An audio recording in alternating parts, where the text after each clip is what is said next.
Hey, what's up, everybody? Geeks from the Multiverse here. This is Matt, and we're going into Star Wars again.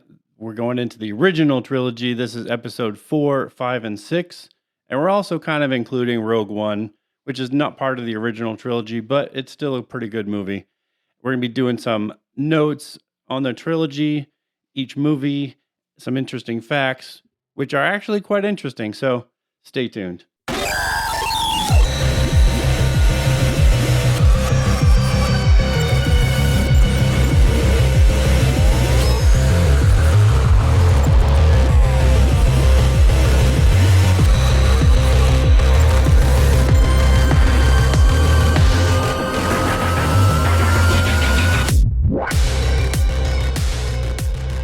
Yo, what's up, everybody? Geeks from the Multiverse podcast. I am your host, Matt. With me is John. What's up, y'all? And in, today's episode, what kind of Matt was already describing is that, Star Wars as a whole, right? Because, this is the OG.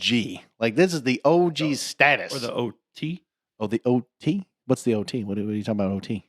Original trilogy. Oh, okay, I got you. All right. Yeah, I like that. Yeah, okay, original trilogy. But yeah, I mean, this is what, really Star Wars became, because without these, with the way George Lucas was talking about, like we've mentioned in pretty sure in the last episode, or no, sorry, it was probably 2 episodes ago that, you're looking at how George Lucas made these films, and this was his bread and butter at that time, because he knew at that time these were the only ones that, he was like, you know what, this is going to be it, and we're gonna work on these first, and then down the road we'll work on the other ones. But this was the prize winner of them all, because we'll talk about some of the other, of course, the future stuff later on, but this was his his baby.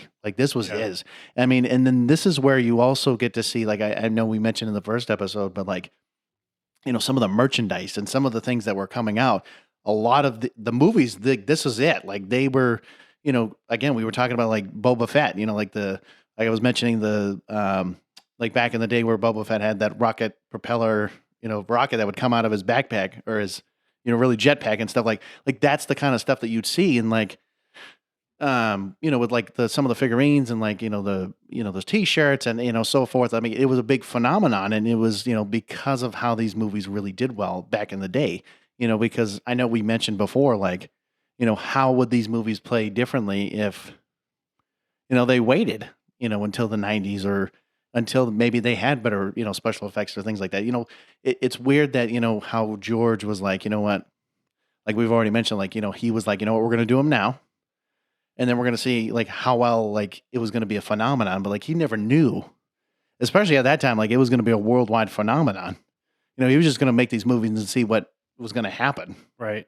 I mean, he never intended Star Wars to be, obviously when he was making the movies, he was making them because, he wanted to make, the movies, but he never really intended for these to be such a dynamic hit that they, have been and are still today, when he made them. And we're going to kind of break down a little bit more the creation of Star Wars and how he kind of got to not just the original trilogy, but all 6 movies, because it is kind of a fascinating story of how he kind of started writing a script for Star Wars, and it ended up being essentially it was more than 6 movies when he ended up writing just one 13-page script for Star Wars.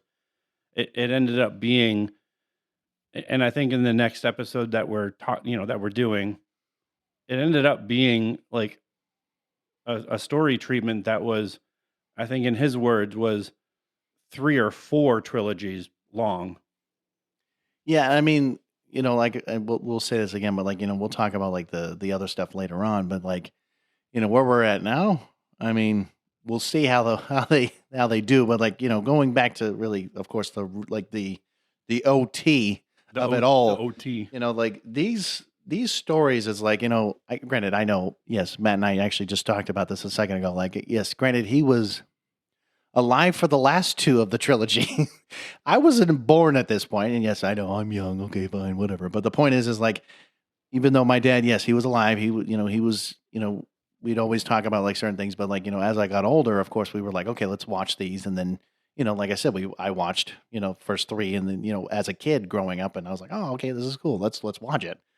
But it's, it's a new kind of like fascination. Like, it's kind of like, when you're a kid, you're like, he's like, oh, that's a really cool, like, shiny object or whatever. It's like watching this for the first time, you're like, at first it's kind of like, it's kind of rough. I think, probably watching it first, but then you're like, oh, okay, what are we doing here? What's going on? Who are these Yeah. Jedi? Like, these are not the droids you're looking for. Like the iconic line from Obi-Wan Kenobi. Like, but it's like those kind of scenes and those moments, but like they really kind of, gravitate to, like, especially young viewers, because like they're trying to get that early on, fan, and then basically so many years later, you're like, bro, I remember watching this as a kid, and you're growing up, and you're like getting the phenomenon, and that's the thing I feel like, not only just with Star Wars, but like, of course, with like, other like film franchises and stuff like Marvel and DC, like they try to do that as a young age, but like this was like,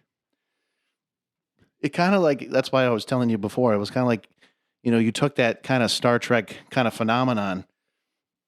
Granted, in this case, it's more mysterious, kind of like, I would say, like, wizardry. I was kidding. I was like, yeah, you're a wizard here, or sorry, hey, I can't even speak today. My God, I'm sorry.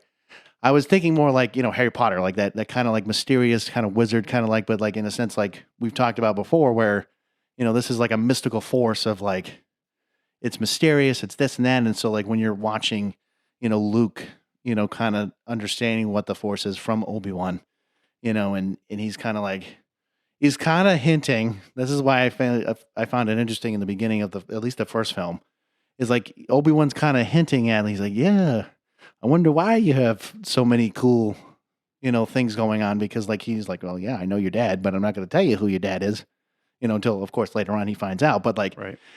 it's just an interesting dynamic between the two, because of course Obi-Wan, of course this is old man Obi-Wan in the sense, he's already like, he's basically like Master Yoda status, like he's already up there. But like he is, at first I feel like, you kind of understand him, and he's just like some old geezer, and you just like, you kind of throw him off. You're like, whatever. Like you don't know what you're talking about. But like you start to listen to what he's saying, and like how he's talking to Luke, and like how he's kind of mentoring him to be like, hey, like granted, I mean, at the time you didn't see the first three, prequel movies, because they didn't exist. But like, watching them now, you're like, oh, it starts to make more sense, Right. because when you're watching it half, like, and that was the thing about George Lucas, is like there's not been many people, I don't even know of any, that have literally started a trilogy. The basically the ones that should be like right in the middle, to be like, no, these are the first ones, and then I'm going to work on my prequels, and then I'm going to work on future stuff later on. There's nobody that I've ever seen that is like, I'm just going to start right in the middle, and then like, like, so unless you're, reading his books, or if you're reading the lore, if you're reading the stuff behind it, that's how like only some of this would make sense. Because if you're just watching it for the first time in theaters, you're probably not going to have a frigging clue of really what is actually being said, or what's really going on, because there was no 1, 2, and 3. There was no literally leading up to that moment. So like that's where I found it interesting that it became a hit, because I was like, shit. I mean, it's kind of like, you ever read like Japanese anime, or like pages, and it's like it starts from the end to then the beginning of the book. Right. It's like in this case, I'm just gonna start right in the middle. Fuck it. Like that's how the story's gonna work, and then like we'll work our way back to the beginning, and then go all the way to the end. And it's just an interesting concept, because like not, like I said, not many people have ever done that. Like he was one of the very first to be like, screw it, let's see how it goes, and then it just became what it is. Yeah. I mean, and it's interesting too, because I was actually, I watched the, you know, movies in order from 1, 2, and 3, and then 4, 5, and 6. And, I kind of came to this conclusion because we just talked about the prequels in the last episode. And, I kind of came to this conclusion, watching 4, 5, and 6 over again, that I can kind of understand, I think, coming to a new age when the prequels actually came out, of you have now these kind of 90s to 2000 generation of kids where you're watching the prequels, and the CGI is different. There are kids within the prequels that you can see. Right. The CGI, there's a lot more animated, computer generated aliens and stuff that are interesting for a younger audience. But Right. when you get to the original trilogy, all of that is gone. And in the 70s, obviously in 77, yeah, I wasn't alive then. But if you look back to the movies that were coming out around, I'd say between 70 and 80, a lot of those movies were, tragedy type movies. They were all, earthquakes and fires and airplane crashes. And It kind of reminds me of that one episode we did on parodies, man. yeah, and the only movie that was really space related, I think at the time, was 2001. Oh, yeah. Okay. And there wasn't really a whole lot of, space type movies that were like Star Wars at the time. So when you're thinking like 77, Star Wars really was a different type of movie. I mean, for younger audiences because it wasn't something that people saw. technically, of course, like when let's say you already know about Star Trek, and like I said, I only bring this up because technically, they kind of did the whole space thing, and people were, at least in that sense of like, oh, that's kind of cool. Let's go in outer space. Let's go to different planets. And I did notice something too, and this is gonna sound weird, and I don't know if it means anything or not, but like, I started watching again the 1, 2, and 3 again, just to kind of like, it's been a while. I haven't seen it. I keep in it, and I've noticed this a couple times, and C-3PO mentioned this at least twice that I know of, and then throughout the first 3, he kept calling them humans. So I only found this interesting because, like, when you're like, if you're saying, "Oh, I'm from Coruscant," or "I'm from Naboo," or "I'm from Tatooine," why are you calling yourself humans? In a sense, like, that was the part I was like, well, why are you calling, like, why aren't you called like a Nabooian? Or or whatever. Like, that was the weird thing because I heard literally C-3PO say, yeah, I don't know anything about like human cyborg relations. Like, of course that was his like favorite thing, but it's like, I always found it interesting. I'm like, why are you calling them humans when they're not? Are they supposed to be humans? Are they supposed to be, technically aliens in a sense because they're not technically, you know what I'm saying? Like, it's not like, maybe, I don't know. I just thought I found it interesting because like to me, it's like, yeah, they look human, but like if we establish ourselves as Earth, like, okay, well, we have human beings. You know what I'm saying? Like, Right. now you're talking about different planets. Like, are you saying that all these planets somehow had humans like living among all these different alien races and stuff like that? Was the part I didn't I'm know. assuming they're humans.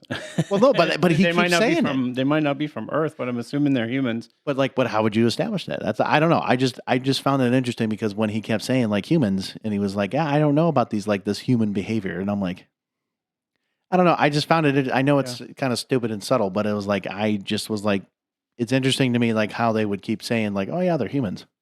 I'd be assuming they were humans, maybe not exactly from Earth, but I'd be assuming that, obviously Luke isn't exactly from Tatooine, but that was where he was raised. Well, no, I was where he was raised, yes, but like, technically he was born in, let's say, Coruscant, technically, if we're going to get technical. But like, I'm just saying, like, looking at how each of the movies have kind of progressed. I mean, looking at A New Hope, and you see Uncle Owen, Bat's favorite catchphrase. I'm only kidding. It was just like, you see him like growing up again, like, you look at it was episode 2, right? So like, when you see Anakin like visiting his basically stepbrother, who is Uncle Owen in this case later on, and he, of course he kills the Tusken Raiders, and his, mother's finds out that the Sand People. The Sand People, right? But like, but like, he already visits them, but then like, of course he doesn't know that, of course, he has 2 kids that are coming out because, Padme basically disguised them as like she really wasn't like, or actually, no, I think he did know, but I think, right, because she was dead. He knew that she was pregnant, but the whole event of things with him fighting Obi-Wan, right? She was taken away while he was getting the Darth Vader suit put on. Well, that was the whole Emperor doing. Well, it was kind of hiding. Well, that was the thing. He was kind of hiding the fact that, yes, even though she was dead, that yes, technically his kids were basically alive and about to be basically separated from each other. But no, But I mean, the interesting thing is like when you do have the original trilogy, and obviously, yes, Luke came first in the story wise. I mean, obviously, yes, we know Anakin came first because he's the dad. well, yes, of Yes. course, yes. But Luke came first, and when you look at episode 4 and especially 5, there's a little bit in 6, but not so much in 6. But in 4 and 5, you really do see that like discouragement from Luke that mirrors Anakin like almost 100%. Like there's a scene where he's cleaning the droids, and at one point like I think he like throws one of the tools, and he's like, "Oh, I'm never gonna get off this planet. Like I'm gonna be stuck here all, forever." And it's like Right, because that is the same frustration like you can see Anakin having when he's blaming Obi-Wan for him not being more advanced in his training. Like, well, not only that, but even like when he was talking about, I think it was in episode 2 where Obi-Wan was like, "Don't let your emotions get the best of you," and then because he was worried about Padme at the very end of the movie, because she like fell off the. I think it was like the transport or whatever. Like she rolled into the sand basically, but she was like, I gotta go back. I gotta go back right now. And then he's like, you can't let your emotions like, duties above, importance and all this. And so like, it was like in that sense too, where Luke is like, it's that whiny kind of negativity bullshit that they both do. And I see that. And it's weird because they both do it. And then of course, once Anakin realizes he's going to become Vader, he just fucking, puts all his effort into that. But like Yeah. Luke is like, he's just whiny. And then finally he like understands that like, okay, you know what?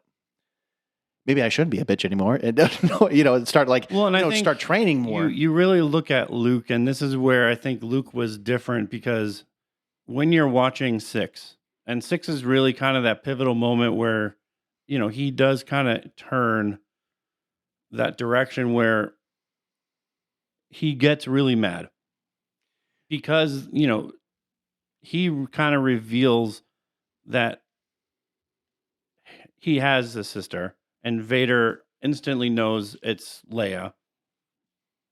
And so he kind of threatens, like, if you won't change to the dark side, perhaps she will. And then he just goes off on Vader. That's when Vader loses his hand. And it's kind of in that moment where Luke is looking at Vader's missing hand, and he's looking at his own hand, and he's watching the Emperor walk down the stairs laughing hysterically because he knows, like, this is exactly how they wanted it to play out. And now he's telling me like to kill my dad.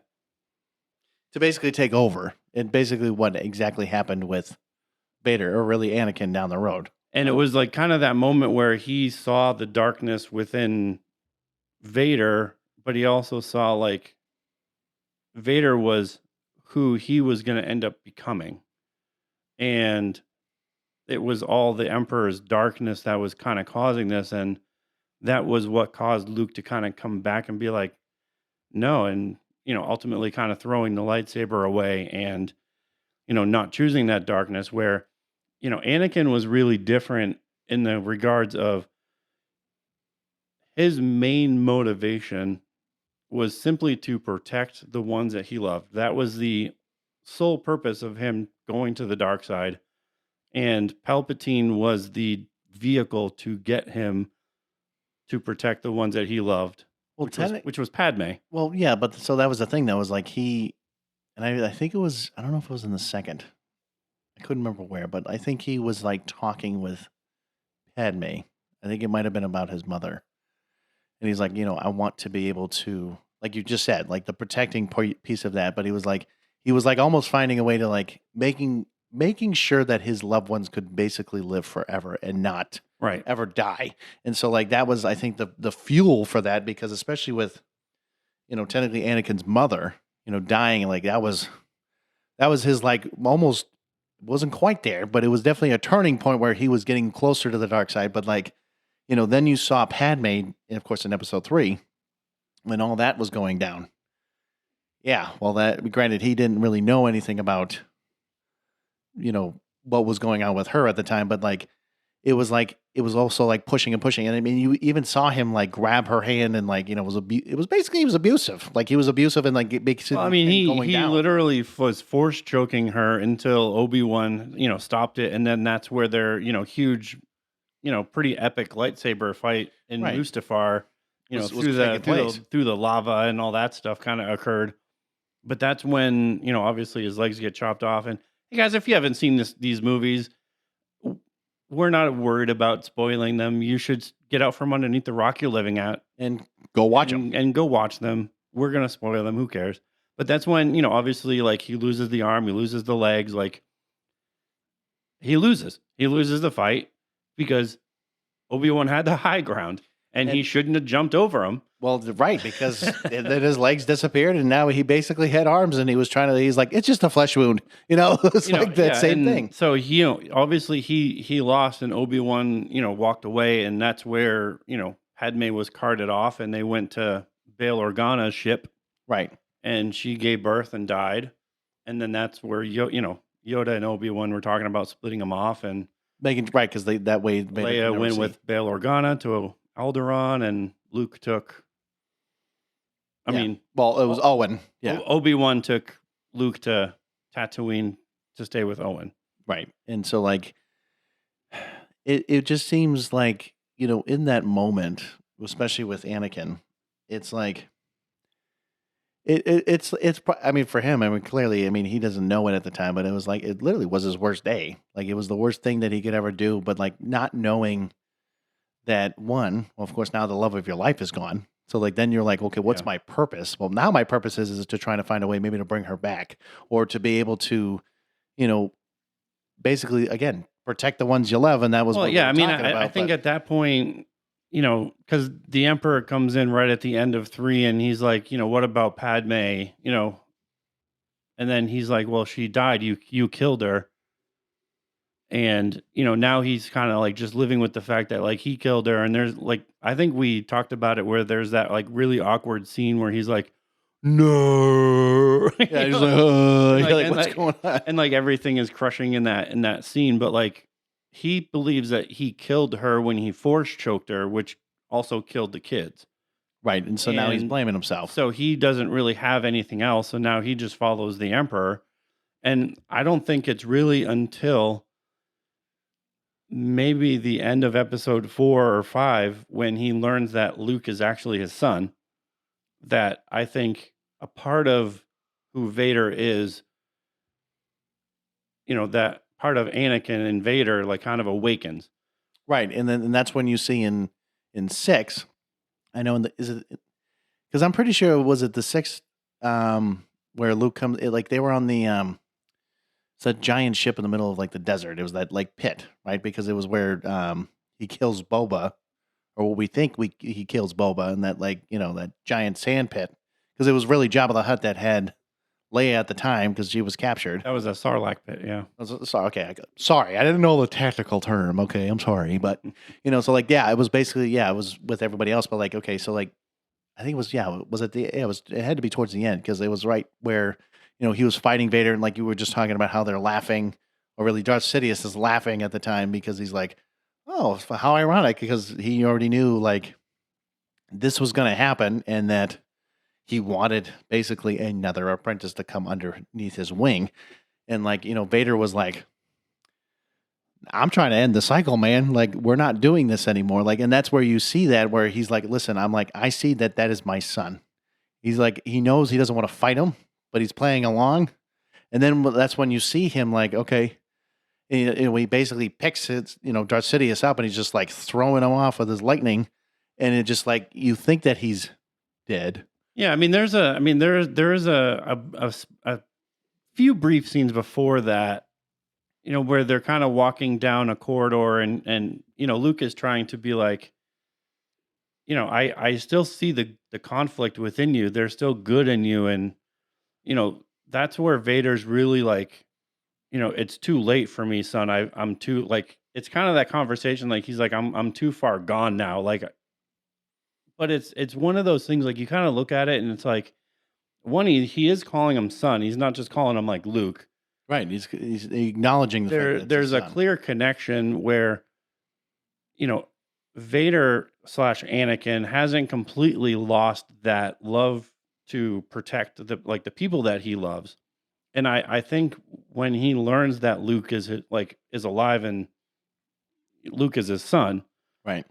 there's a level of protection there, even though there's also that connection to the Emperor that is much, much stronger.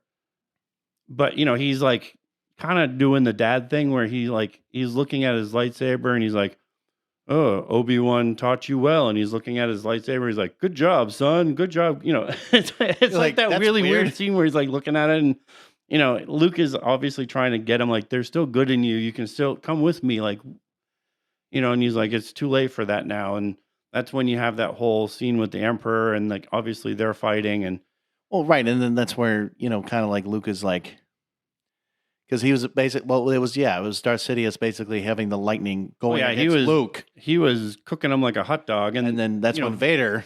you can see Vader kind of standing behind him and he's like he's looking at Luke and he's looking at the Emperor and then he looks back at Luke and he's looking at the Emperor and then you just hear him go, "No."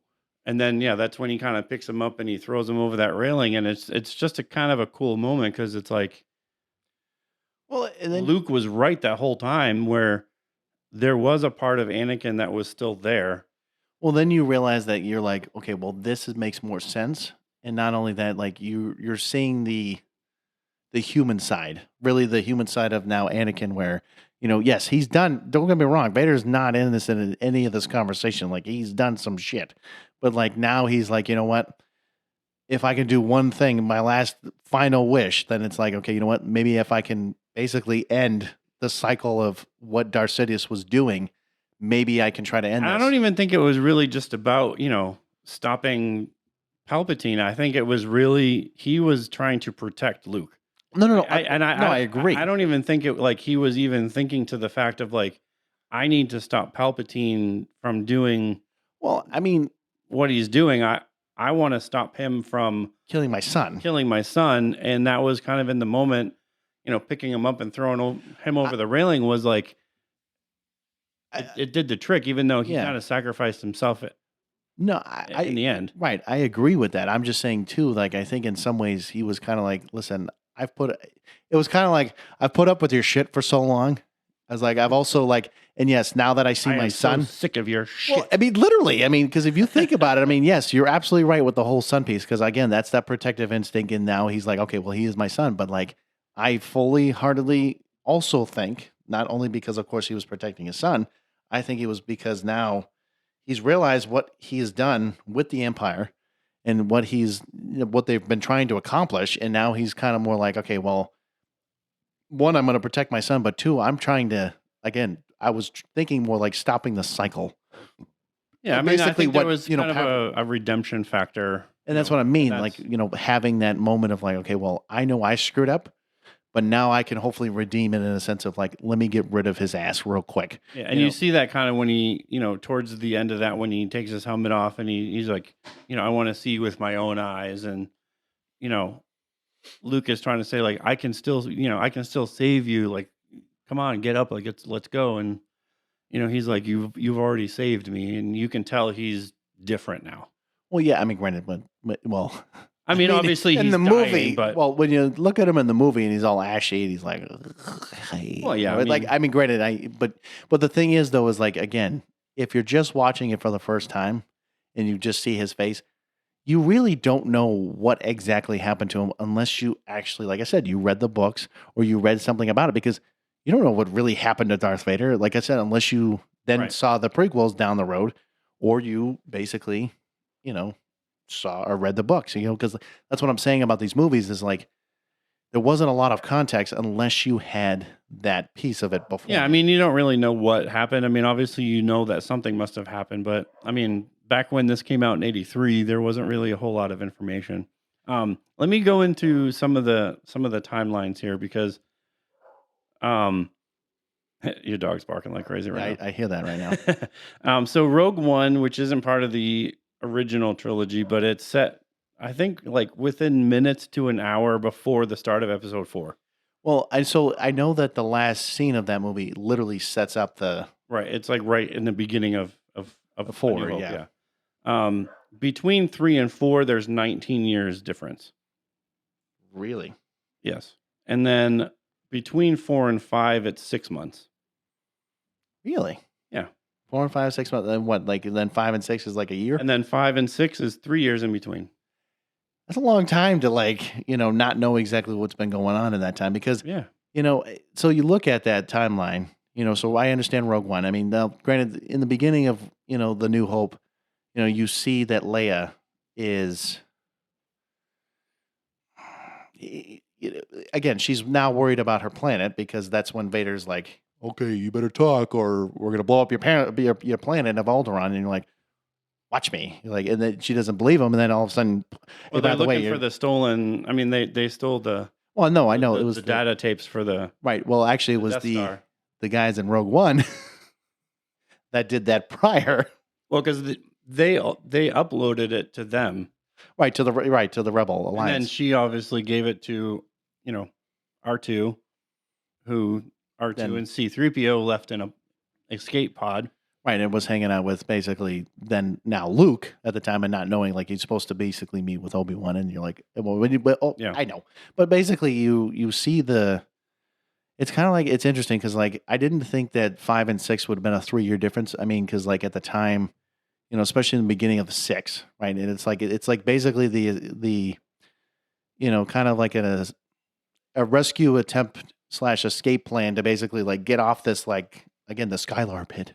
To basically save Leia, to get basically their friends out of there and get the hell out of there as quick as, fast as possible, and you're looking at Lando Calrissian, kind of like, helping out as well, like saying, hey, we'll do this as a team and we're working together. But like, it's just interesting that now they're all kind of, it's like a band. They're like, hey man, if one comes, they're missing, like we're going to go get them real quick, like that's kind of how like, 4 kind of like, started to build that team. 5 was like, yeah, we're already solidified. 6 was like, all right, we're gonna end this shit. We're gonna make sure this stuff is ending now. But I don't know. I just think with the trilogy, right, is looking. So we're going into interesting facts now, I guess. Yeah, we're gonna look at the interesting facts. Let's just do that. So one, I mean, kind of the biggest piece of this really is the creation of it, right? So this is. George Lucas initially wanted to do an adaptation of Flash Gordon, which Flash Gordon at the time in the 70s and the 60s was huge. Well, so then, okay, so you said the 50s and 60s? Like 60s and 70s? Oh, the 60s. Well, I mean, it'd be kind of weird to do it, like, if he was going to do it in, like, the 77, 80 mark. I mean, maybe I could see that, but, like, I feel like he would have had to wait a little bit longer than that. I mean, well, that's what he wanted to do. He couldn't get the rights. So what he ended up doing was he wrote a 2-page synopsis for a space opera titled Journal of the Wills. And I'll get into that a little bit. Yeah, you're going to have later to, on. I don't know. But he went out and tried to sell this to United Artists, Universal Studios, even Disney at the time, and they all rejected the film. 20th Century Fox decided to invest in this, synopsis. So I'm gonna stop you right there. So the fact that Disney was one of the original people to reject his idea because they thought, oh, this was going to be a dumbass idea. Funny how life works, because now you see how they did so well, and they did, 1, 2, and 3, and they already did the 4, 5, and 6, of course, earlier. And now Disney's like, man, we can make a lot of fucking money off this. And now you see them, and then they're like, oh, let's make 7, 8, 9. Well, see this. I mean, this wasn't even Star Wars. No. This right. was a completely different story. Altogether, which initially this is where Lucas felt that this the Journal of the Wills was far too complicated for people to understand.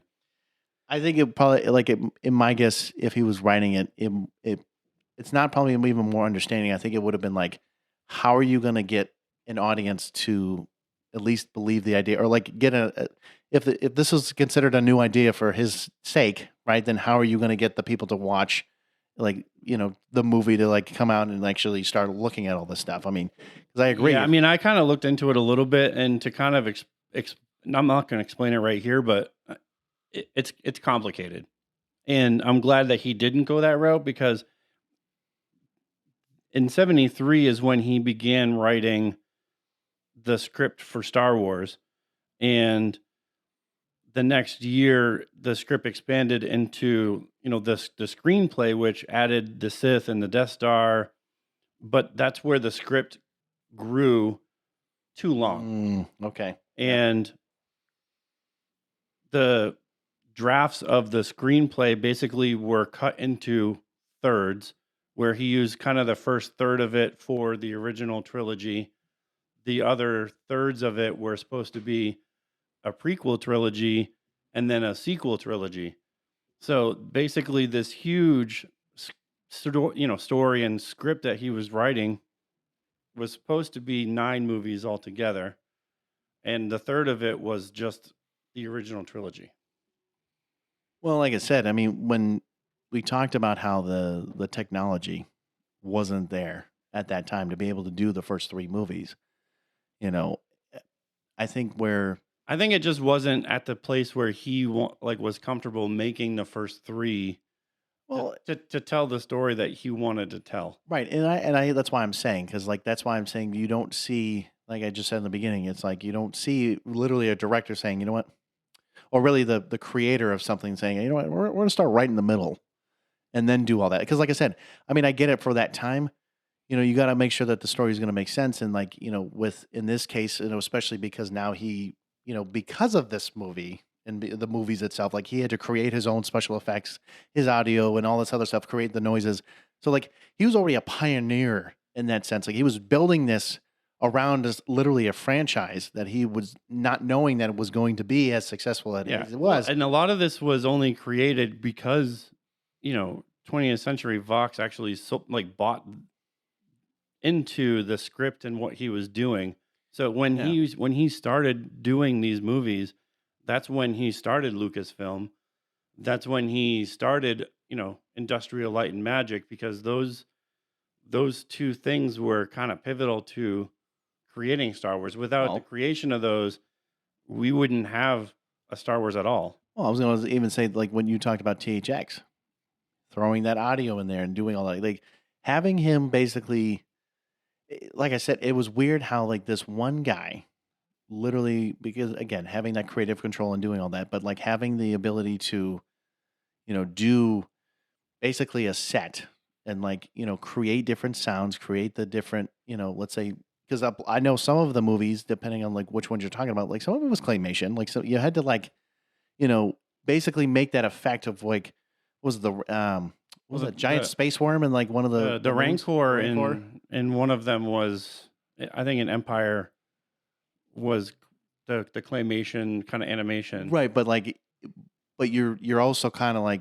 getting those effects into play because again, it's not like CGI was never really, well, it wasn't really a thing back then, but it was like later in the '90s, kind of early 2000s, like that was when it was kind of more taking off. But like like he was I think he was just literally a pioneer of his time where he honestly was ahead of his time in a lot of different things, and I think where he was just working with whatever technology he had at the time, and having to create a lot of this on his own. Yeah, and everything. I mean, everything for these movies was models and the way that they operated the cameras. And there is an actual like really good documentary that's on Disney Plus.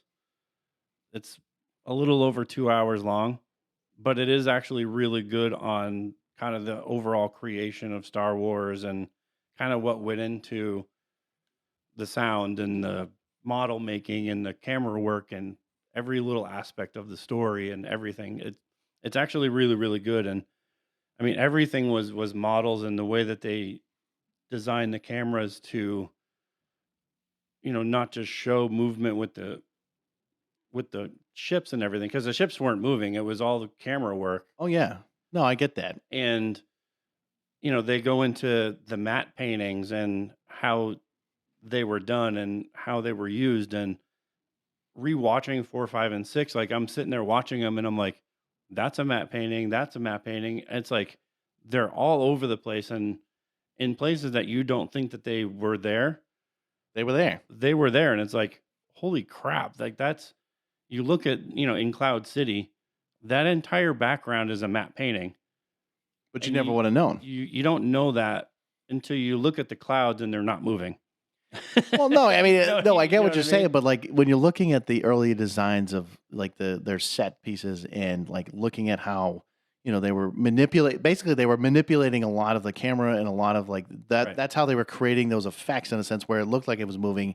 And like especially like when they were destroying the Death Star. I guarantee you those ships were just models and they were just That like, whole Death Star trench would not fit in this room. no, absolutely not. But that's what I'm saying. Like It you would might have. not even fit in your living room, Bro, I to be think you would honest. have needed a warehouse to like fit everything. But you know what I'm saying? Like Yeah, it's yeah. crazy. Like, it was kind of like I feel like he almost took and it's gonna sound weird, but like when you look at like the early versions of Godzilla, like of Godzilla, right? It's kind of that same concept of like you have to make this like massive set piece in a sense for like them, but like having to basically I mean, that's essentially manipulate. what they. I mean, essentially, that's kind of what they did. And that's kind Yeah. of what it reminds me of. It's like that early onset of like that's probably. I mean, I would assume that they might have gotten ideas from that, but like like I said, George Lucas as a whole, man, I'm telling you, like he's a creative masterpiece.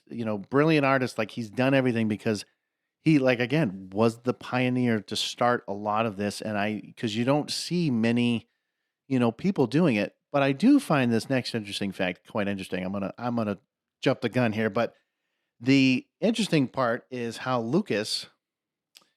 Oh, right here. He he took. Oh, wait, oh, right here. Sorry. During the development of the trilogy, okay. So having after the initial concept of the first film, Lucas took inspiration from Marvel Comics and the characters from the Marvel universe who were popular in the 1970s to come up with many plot points and ideas for various designs. Interesting how he went with Marvel and not DC, baby. Like, you know what I'm saying? Because he Yeah. could have went the like a little bit darker in a sense, but it's just I think I'm gonna say it, guys. I think I understand DC as a whole. Like they had the edgier kind of like darker kind of stories, but Marvel was more of a family friendly kind of comic. But like you have the struggles, you'd have those things, but you didn't need to. It was I like it's. I'm gonna throw a weird analogy, but it's like you know the reason why I'll say like Will Smith is a good rapper is because he doesn't ever need to swear in his actual rhymes. He actually rhymes, he lyrics, he does all this. It's the same kind of idea where like in Marvel, it's like you can have edgy stories, you can have all these things, but you don't need to like you're like yeah fuck you, and it's like I'm a stab you or something like that. You don't need to do that every time. You don't need to like show the guts and glory and all this other stupid shit that DC would basically Right. do.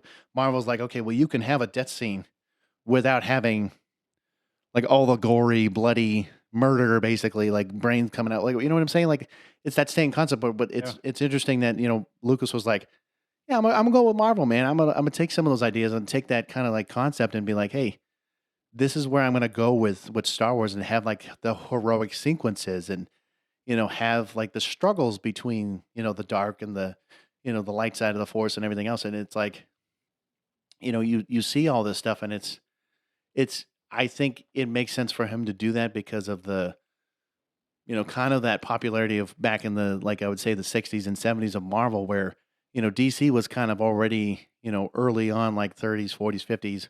Like they've already established themselves clearly, but Marvel kind of I think they really took over the 60s through the 80s and even 90s in a sense where they've had that like longevity and they did so well, so I applaud Lucas, I'm saying you're a smart guy because if you went with DC, man, I'd have been like Elseworlds, baby. World, yeah. Um, I do think that one of the interesting things that comes out of this is, George Lucas did American Graffiti, which I arguably have not seen. apparently, we need to watch it then. But he did American Graffiti, and this came out, I think, in '74. Don't quote me on that, but I think it Okay, I'll came look out it up for you. I think it came out. I'll say early '70s. How about that? And Harrison Ford was in that movie, and in this documentary that I was watching on Star Wars, initially, yes, they had other actors reading, lines for Han Solo, but they had Harrison Ford come in to read lines for a lot of the other actors that were coming in to audition for, Leia and Luke and, the other characters that were going to be in the movie. And after American Graffiti came out, Harrison Ford was going to give up acting to become a carpenter.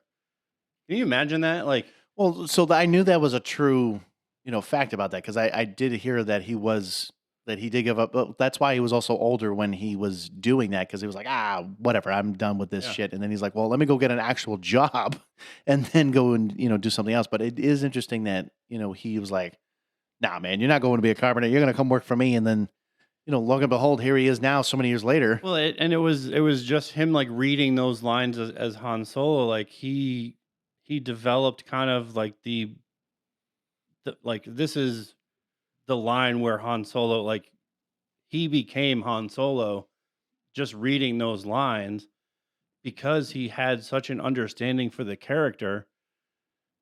And that's where Lucas was like, I don't want anybody else. Like, Harrison Ford is the guy. And I mean, it's pretty much history after that because after that, he went with, Steven Spielberg to do Indiana Jones. So, I mean, Yeah. pretty much from the get go there. I mean, it skyrocketed his career pretty much right after that. So, it's a little fun fact that I just learned. So, American Graffiti. Okay, so it came out in '73. So, what I find interesting is yes, George Lucas directed it, but guess who produced the movie? Who? Francis Ford Coppola, the Oh, guy who did The Godfather. I think he went to film school with. Oh, with George? Yeah, That makes sense. I mean, because then what's weird is that now I'm looking at I want to say Steven Spielberg was a film student as well. Oh, wait, who's? Oh, with them? With them, yeah. Oh, no kidding. I mean that could make sense. I mean, so what I find interesting is I don't know if Harrison Ford, because I'm like looking at the starring actors and actresses. Unless he was an extra, I don't know because I can tell you right now I'm looking at the film. Like Ron Howard is actually in this movie, like earlier Ron Howard. I mean, maybe he wasn't in the movie, but I mean, definitely, after that movie came out, Harrison Ford was considering. Oh no! Wait! Nope. Apparently he is in the movie. He plays a guy named Bob Falfa. Is his name Falfa. Falfa? Falfa. Apparently he's a main credit, but it's not showing up for some reason in there. But I don't know. I mean, from my understanding of the movie, it looks like it's just basically it says in Like a 1962. teenage angst movie, This is a study of the cruising and early rock and roll cultures popular among the Lucas's age group at the time. Through a series of vignettes, it tells the story of a group of teenagers and their adventures over the course of a single night.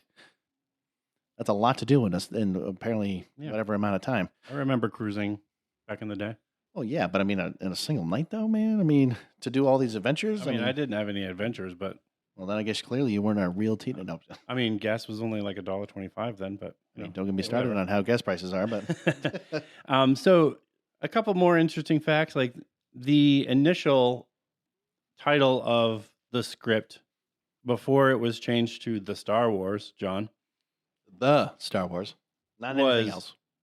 The Adventures of Luke Starkiller, as taken from the Journal of the Whills, Saga 1, The Star Wars. I love how it was called The Star Wars. Thank God it wasn't called that. Whole thing was the title. No, that would have been a long ass title to have. Like, hey guys, did you ever watch The Adventures of Luke Starkiller as taken from the Journal of the Whills, Saga 1, The Star Wars? Like, who the hell wants to say that in a sentence? Like, no, it's too damn long, man. It's too damn long. And it was eventually shortened to The Star Wars, that's what was on this initial script. And then clearly just Star Wars. And then when it came out, it was just Star Wars. Good, because they should just be Star Wars. Yeah. And then whatever else is included. But and then obviously, this is one of the more known facts that Luke's initial last name was Starkiller. Sometime during production, it was changed to Skywalker. I wonder why they changed it to Skywalker. You know what I mean? Like versus Starkiller. Like I know it's a subtle difference, but like was there a reason behind like I almost want to say probably maybe a studio thing. That's what I would have to say. I would say I was also wondering if like somebody was like, oh look, maybe I could be walking on the sky one day, and they're like, oh Skywalker, like that makes sense. No, I don't know. I mean, it could be stupid like that. There must be more of a story. I just don't have it right now. That's okay. In Star Wars, there is a lot of World War II, World War I like references. I'm surprised you didn't say Nazism, but Well, I mean, there are Nazi references. I mean, the Imperial officers, if you don't know anything about Nazi Germany, the Imperial officers in the original trilogy, even in the newer movies, Oh yeah. the uniforms that they wear are very reminiscent of the SS troops that were in Nazi Germany. So what I did find interesting is like when you watch, of course, like 7, 8, 9, 4, 5, 6, they kind of follow along the stormtroopers and stuff like that. But like when you start to watch like the 1, 2, and 3, especially or really 2 when they did the clone troopers and stuff, or really even the Clone Wars show, like you saw that some of the officers, I started to notice that like they were wearing the gray and like the little like what they look like square little buttons, but I know that they're like I don't know if they're like badges or whatever the hell they use them for, but like it was like, of course, now you're realizing if you haven't seen it, it's like it's the precursor because they were already precursing this into the Empire in a sense. Right. Because, like, again, the stormtroopers were just, well, I'm sorry, the clone troopers at the time really were just again Jango Fett's clones that were just basically being built in the Camino. But like, you're starting to look at that, and then of course, like, once they figured out that Django's dead and you can't really replicate whatever, they're kind of like, well, what do we do now? Oh, well, why don't we just kidnap children Yeah, and why don't we just kidnap babies and we'll train them we'll from train them from birth, and then they become stormtroopers, and you're like, what? And that's what they basically did. But anyways, a lot of the some terms from World War II were used for names in the film, like Kessel. I guess that's a term that refers to a group of encircled forces. I did not know that. I've never heard of that term, to be Neither have honest. I. And then Hoth, which is Hermann Hoth, a German general who served on snow-laden Eastern Front. See, I didn't know that. I didn't. That's interesting how they used an actual German officer for his last I'm name. sure there's more, but those were the two examples that I saw online. Well, I'm just thinking, like Hoth, you're just like, oh, maybe he just made it up. No, I didn't realize. Oh, hey, look, there was a German guy named Hermann Hoth. Like Hermann Hoth, who served on snow-laden Eastern Front, which, if you don't know anything about the movies, Hoth literally is a snow planet. So I mean, it makes sense. It's interesting how he like at least references that, and it's kind of unique how he does that. But yeah, and a couple other things like some of the shots of the commanders looking through the AT-AT walker, and if you call it an AT-AT, I'm going to smack you. AT-AT, AT-8, I'm going to smack you. I'm gonna smack you. When they're looking like through the AT-AT walker kind of view screens and through the windows, it's really reminiscent of like the soldiers looking through the tank windows, like in the screens. So, would you be mad if I called it an ATAT? I would throw my drink at you, John. Of course you would. Anyways. And then obviously the space battles were based on dogfights in both world wars. Well, that could just be literally anything. I mean, it could be, you could look at World War II. You can even look at. I think it was more of like how the planes kind of dodged in and out, like that. That's kind of like where they were, like the dogfights that were in. I mean, yeah, I could see World War II. I mean, technically, I mean, you can even say modern day. I mean, granted, I mean, of course, they didn't really know that at the time, but like, you don't really see that in like Vietnam War stuff like that. But I do understand like the World War II, like dodging and dog fighting and things of that. But I mean, like even today, you could technically say the same thing because they do. I mean, the Vietnam War stuff, like you can kind of see the references to that more in Return of the Jedi, like with the Ewoks and Endor. Yeah, and like having the jungle and I mean that makes sense, and that's where I could see that kind of portrayal in a sense. I would say the only, well, I mean, I guess really at the time you can't really be like, hey, if you see the Desert Storm, you could make some references like there's not going to be any references of sand basically, unless you're talking about the There's Skyline not a Pit. giant worm that, I'm sorry, like I can't even do what you just did. I didn't even want to do it. But there's not a giant worm like crawling around like a gangster, Oh, you mean Jabba in Desert Storm? Unless you, yeah. Well, I mean, whatever. Yeah, I think you should give up. It's okay. So I'm just going to give that up. So these movies were re-released several times. Well, hold on. What is this Rebel Moon? Oh, have you not seen Rebel Moon yet, John? Are we talking? So it's on Netflix. Is it? Wait. So hold on. So that I just watched part 2 today, actually. Yeah. So okay. So I was wondering, so that was Lucas that created that? No, that was Zack Snyder. But Zack Snyder. Okay. One of the interesting things is Rebel Moon was initially pitched to Lucasfilm in the 2000s. Really? But at the time, Disney was acquiring the company, so the talks around acquiring Rebel Moon had stopped. So I did see that on Netflix. I just didn't know like really what it was about. I didn't understand what Rebel Moon was in a sense. So yeah, I mean, Rebel Moon is a Zack Snyder, which I mean, he can't really tell much of a story That's just why. to save his life. But Rebel Moon, this at least the story was pitched to Lucasfilm, and talks obviously had ceased because Disney was at the time acquiring Star Wars from George Lucas, so it never went anywhere. Yeah, that makes So sense. that's where I think Zack Snyder just obviously pitched it and still was planning to make it. So I mean, is Rebel Moon supposed to be like similar to Star Wars in a sense, or like kind of like a spin-off or something, or? It's one of those things like if you if you watched Rebel Moon, you could very well see the similarities. I mean, they do use blasters.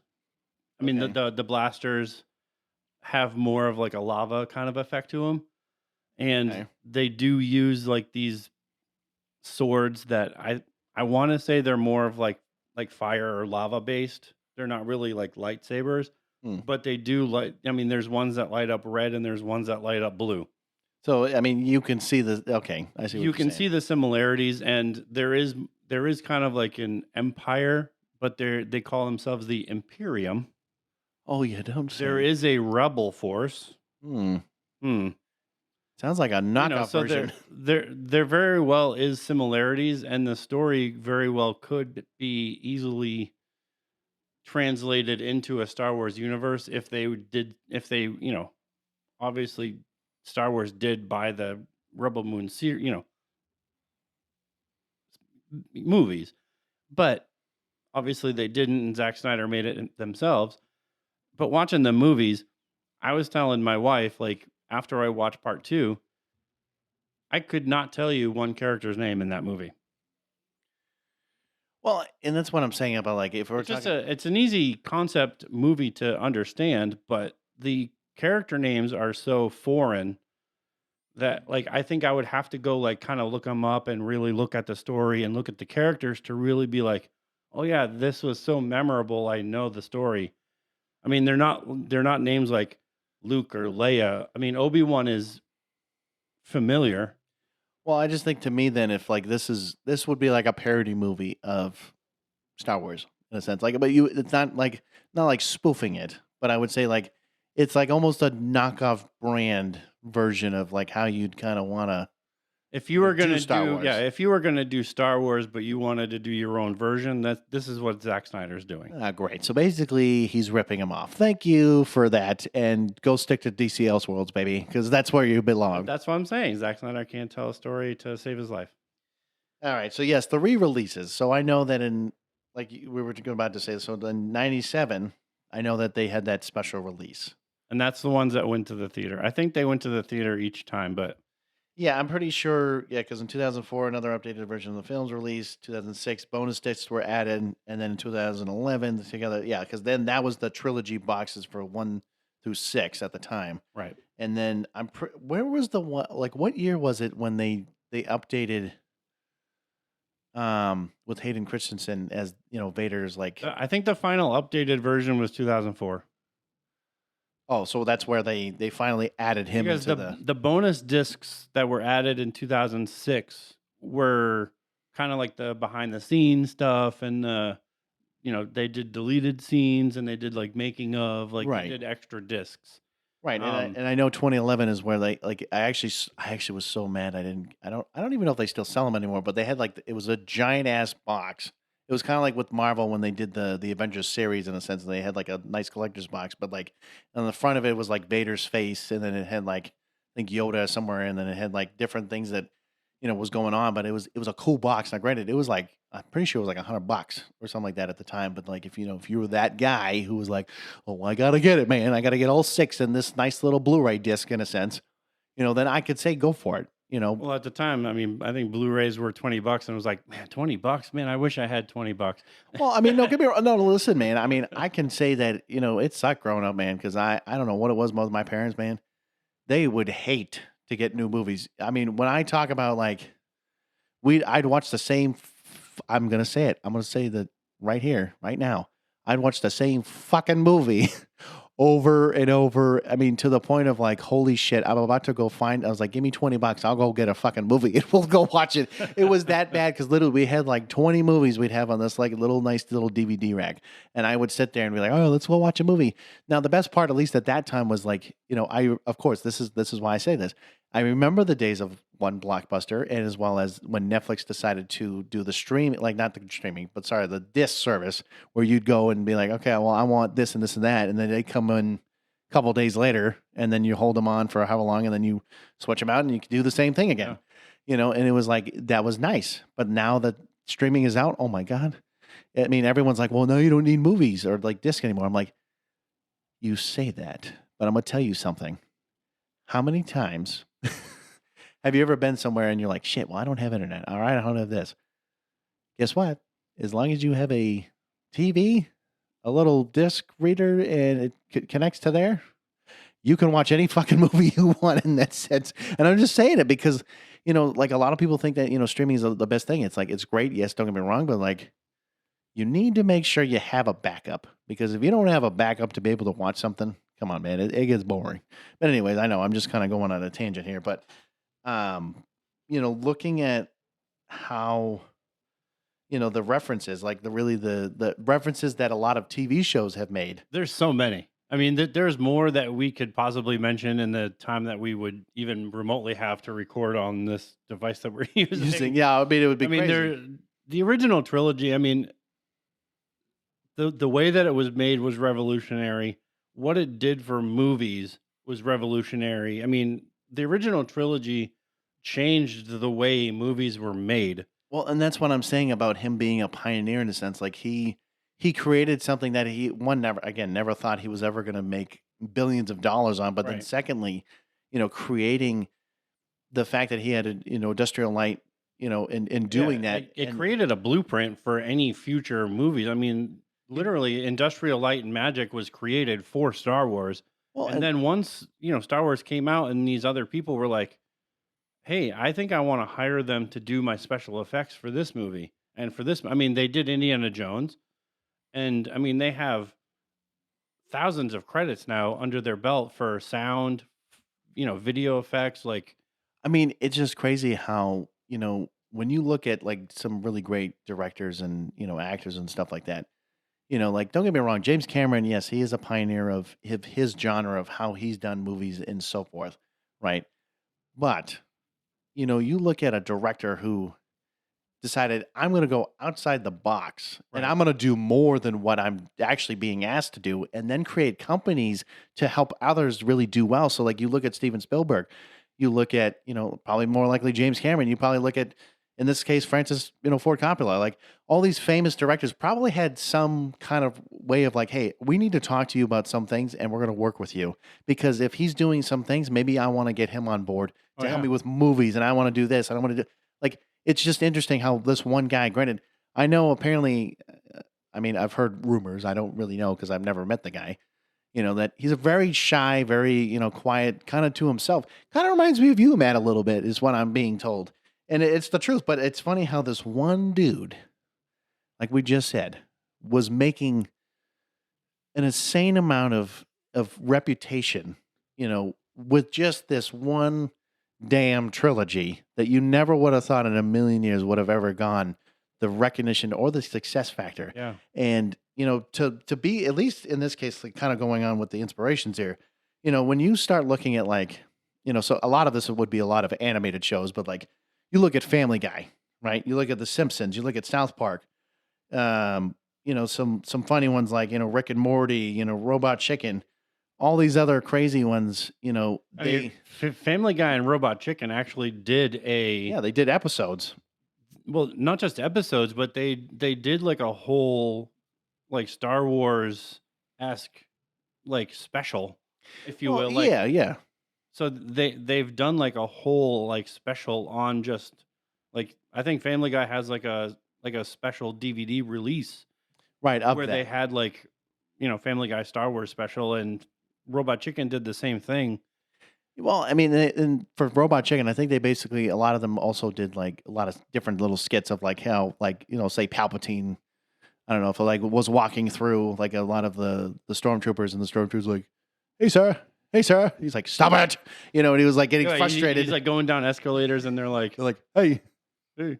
and he's like, "Can you stop it?" Like Yeah. it's just interesting. But like when you look at these TV shows, it's like it's honestly you don't see too many like at least with TV shows, like you don't see too many like references. But like this Star Wars has been like a huge reference for a lot of different things, and it's just Right.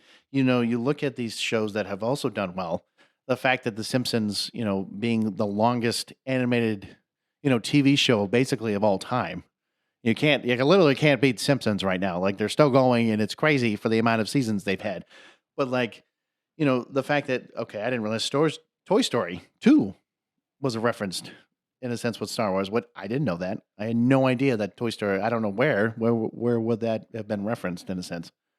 I couldn't tell you. I just know that it was referenced. Well, and then you look at again Spaceballs, literally the I giant. mean, parody. you could easily say Buzz Lightyear was. I mean, yeah, I guess in some ways. in a way, And what Zurg is Vader in a sense, I mean, if you want to put it that way, I mean. And then what Luke is Buzz, like what I mean. Like that's the only way I could. But I think mean, of it. you have Zurg being that like kind of father, Yeah. that Darth Vader kind of figure, and you have kind of Buzz being part of that like kind of space Galactic. Yeah. Yeah. So I mean, Yeah. there is that kind of reference, and Free Guy being a movie, Ryan Reynolds in that movie. Actually, you're talking about the new one. Yeah. Sorry. He actually lights up a lightsaber. Yes. Well, that was just kind of like a. was like a giant parody of a lot of different movies, but yeah, being a stupid thing. But I mean, it's still a reference. And Clerks, I mean, they're just nerds in the movie. In that movie, yeah. So it's like whatever. Kevin Smith is he's always loved Star Wars, and I can see that. I mean, there's so many different ones. Like I said, there's so much more to mention. That we could. I mean, and that's why I said with the references, like Star Wars, like what Matt was just saying, like there is so many references. It's because one, I mean, granted, it's been out for a little bit, or you a could while, easily say like Saturday Night Live, Mad yeah. TV, like a lot of those. Well, yeah, I was just gonna say like what the references. It's like there's you couldn't write everything down. It probably would fill up this whole room because there's probably that many, and that if it hasn't had that much of a cultural phenomenon, literally throughout the world in a sense, like that, it's not. I guarantee you, most people, unless you were again living under a rock, would probably know what Star Wars was, or at least have heard of some of these characters. Like you didn't even need to know a lot of these characters. I guarantee you, probably a lot of people would be like, "Oh yeah, I know Yoda," or "I know maybe Chewbacca, Chewie." I mean, God, I mean, there's a goddamn mask, all right, that people have worn, and they can like make the sounds of Chewie in a sense. But like, I mean, C-3PO, R2-D2, right? I mean, you can these characters in a sense, and because like. You've at least heard of it. You've at least like experienced it in some ways. And then again, of course, now Disney owning Star Wars, of course, they have it in their theme parks, and they have like different rides, and they have different things, and you can build your own lightsaber. I mean, granted, it's like $150 or however much it is, but I totally would do it though. Oh, I would do, but it's just what I'm saying is like it's just you wouldn't have seen a franchise like this to be so big if they didn't. Again, if he didn't do it this well, and that's why I'm saying with George Lucas.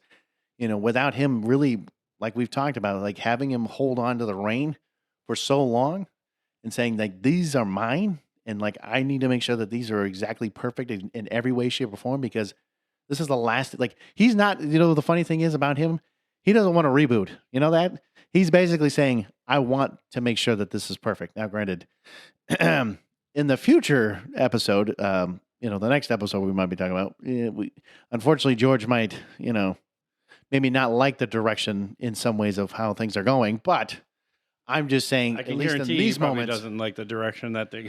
No, but like at least with the first. And yes, we do miss you, George Lucas. Please come back, George. Back. But anyways, guys, I know we talk a lot about the OT baby, of all the trilogies, but like.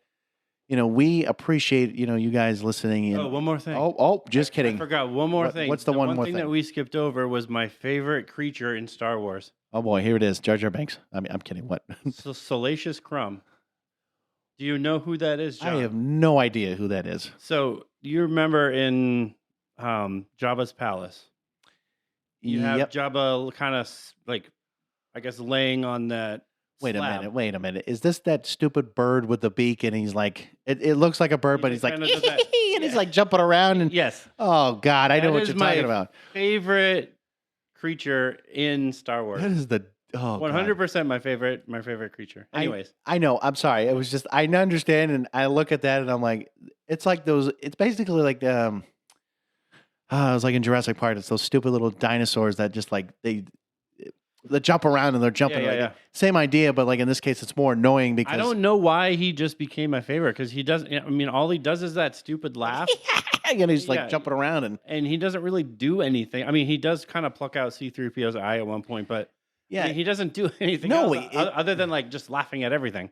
I know, and he is kind of, I would say yes. With Jabba, he's like that iconic kind of like little minor character that's like in the background, but like it honestly, when you hear him for the first time, it's like you're just dumb. I don't know what you're doing in this scene right now. But anyways, guys, I know we kind of went overboard here, but we appreciate you guys. We appreciate all the listens. I know we joke, about our 7 listeners, man. We're not letting us get that, basically what I'm saying is we're not letting that, affect us. Of course, we're going to always want to make sure that, you guys are sharing and following us and doing all that. But at the same time, again, 2 dudes, 2 different mics, kind of hard to, spread the word as much, right? So we need you guys to help us out too, because at the end of the day, we want to make this podcast grow, baby, because I am not doing this for the money. I'm doing this because we love the content that we create. And I'm just saying that at the end of the day, yes, of course, fame is great, but it ain't my thing, man. Okay. It is the last thing. Preach it, brother. That's right. Keep it going. Anyways, I know I just yelled. I'm sorry. I'm sorry for scaring you. But anyways, guys, we appreciate you. We love you. But until next time, stay geeky.